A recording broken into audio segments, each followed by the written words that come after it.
Hey, how you doing today? Welcome to Rivera Chiropractic.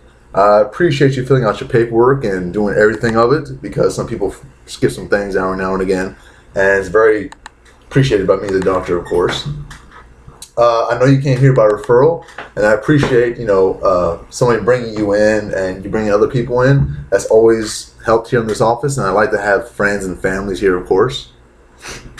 So you may ask why I should come to the chiropractor today. Well, as a DC, we deal with the nervous system, and the nervous system is basically the powerhouse to everything in the body, right? It controls your blood flow, it controls your mind, it controls just about every time you eat something, every time you move, it has to deal with the nervous system. And as a chiropractor, we address something called the subluxation. The subluxation, which you commonly hear, is say like a small dislocation, a bone's out of place. Even though yes, this may be true, it also can be any type of muscle tissue or any type of soft tissue hindrance or irritation that causes the nervous system to overfire or not react the way it's supposed to be. And this can happen as early as your childhood all the way to up now. It could have happened to you yesterday. You could have had a subluxation complex occurrence happen yesterday. You could have had the same one going on for 20, 30 years. And you may say, well, I never felt anything before, which is very true. You never had any complaints. You never really had chronic headaches, or you never had a pain in your arm or your back. But they can be asymptomatic. You may not realize you can be living with something that you kind of just brushed off and got used to, right? After a while, say somebody has a bad knee, they forget that they have a bad knee after a while. After years and years of this, they forget that they have it. They're just like, well, it's just kind of part of me, so I don't really need to address it anymore. But that's not true. Because the problem with subluxation is you could be degenerating your spine, degenerating other bones of your body, which leads to many problems later, such as arthritis, other types of bone softening diseases and muscle diseases. And that can be from subluxation, which you can't even tell that you have. But other symptoms come in. People normally come with, chronic headaches, back pains, leg, arm pains. They're not going to the restroom regularly. Something in their life is just not the same. They want to go back to where they were. And that's what most people come in for. And the point is, as a chiropractor, we got to address both these things in the nervous system. So subluxation affects the sensory and motor. We got to put the correct sensory input or stop too much sensory input to get the right motor nerve function that we want.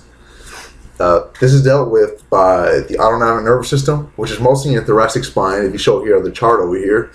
And if we affect this area, just one area of the back, the middle of your back, as you know right here, it can hold a whole wide range of symptoms and problems. So the autonomic nervous system controls basically the fight or flight, which you always hear, or relaxation phases. And a lot of times the autonomic nervous system is triggered too much. So we got to take you off this fight or flight response, right? You don't want to be in a stress mode 24/7.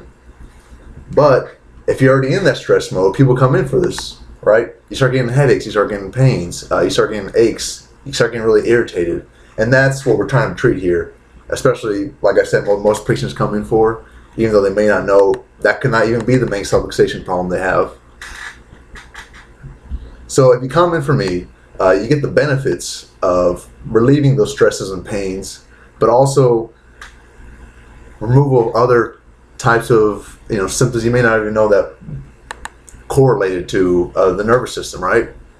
Stuff like asthma, heart disease, irritable bowel syndrome are all connected to this nervous system, especially the autonomic nervous system. And if this system can function correctly, a lot of these problems alleviate indirectly. You got me? So when I do this exam, I'm basically going to monitor you for range of motion, see how your body responds, see how your movement is in your spine and your outside skeleton, like your arms and legs, and to see if it's motioning correctly and to see if you had the correct posture and correct stance that a technically normal human being should have. When I find these findings, we're going to do a report of findings, right? And that's going to happen at the end of the day, at the end of my exam. And you can tell me, you can ask me any questions that you want. You can bring in a relative that you came in here with, or you can research some stuff later and call me about it, or I can call you and you can ask me any type of thing, any type of problems, or just any general questions that you have that relate to the report of findings that I made for you. And on that note, if there's any more questions, we can go ahead and start the exam. Thank you.